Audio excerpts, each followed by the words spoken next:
તેને ખવડાવી એકટાણું કરે તો તેના પુણ્યના પ્રભાવે તું ગધેડામાંથી પાછો અસસ રૂપમાં આવી જઈશ. આટલું કહ્યા પછી તે ગાય તો મરી ગઈ. બ્રાહ્મણ પુત્ર ભાંગેલા પગે સાસરે ગયો. તેને ઢીલો જોઈને સાસરી પક્ષવાળા રાજી થયા. તેઓ માન્યું કે હવે ઢીલા થઈને તેડવા આવે છે. બ્રાહ્મણ પુત્રે ગાયના બધા બનાવની બધી વાત કરી. પોતાની પત્નીને કરીને શ્રાપ અને શ્રાપથી મુક્ત કેમ થયો તેનો ઉકેલ જણાવ્યો. પછી તરત તે ગધેડો થઈ ગયો. બહુ ધર્મનિષ્ઠ હતી. તે ગધેડાને લઈને સાસરે આવી. પુરુષોત્તમમાં રોજ સવારે ગધેડાને લઈને ગંગા નદીમાં સ્નાન કરાવે. પછી પોતે સ્નાન કરી વાર્તા સાંભળે. ગધેડાને ખવડાવીને ખાય. લોકો આ બધું જોઈને ઠઠ્ઠા મસ્કરી કરે, પણ બહુ ભલી અને વ્રત ભલું. આવી રીતે રોજ બહુ ગધેડાને લઈને નદીએ જાય છે, તેને નવડાવે છે, પોતે નાઈ લે. આ વાત તેના રાજાને કાને ગઈ. રાજાએ સિપાઈ મારફતે ગધેડાને પકડી મંગાવ્યો.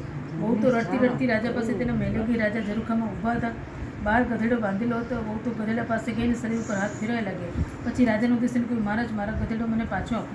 તેને નવરાઈ તેમજ ખવડાવી પછી મારે જમવાનું નિયમ છે. રાજા કહે, તું નદીએ જઈ ગધેડાને નવડાવે, તેથી ગંગા નદીનું પાણી ખરાબ થઈ જાય. ગંગા નદીમાં બધા જ લોકો નાહે છે.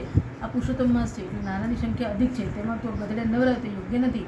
બહુ બોલી, હે મહારાજ, મારો આ ગધેડો સામાન્ય ગધેડો નથી, પણ દેવતા છે. તેનું સાચું સ્વરૂપ જોવું હોય તો પુરુષોત્તમ માસ પૂરો થાય ત્યારે તમે મારે ઘેર આવજો. રાજાના દિલમાં દયા આવે. તેણે ગધેડો વહુને સોંપી દીધો. નિત્ય નિયમ મુજબ વહુએ ગધેડાને નવડાવી ખવડાવી પુરુષોત્તમ માસ પૂરો કર્યો.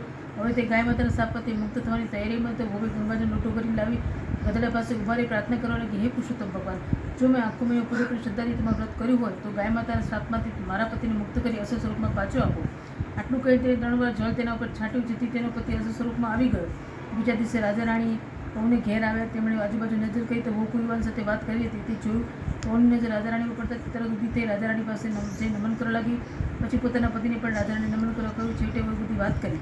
પુરુષોત્તમ માસના વ્રતના સ્નાનનો અલૌકિક મહિમા જાણી રાજા રાણીએ પણ આજે પુરુષોત્તમ વ્રત રાખવાનો સંકલ્પ કર્યો.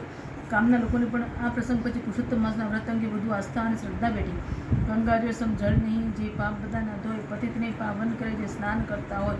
બોલો પુરુષોત્તમ ભગવાન જય.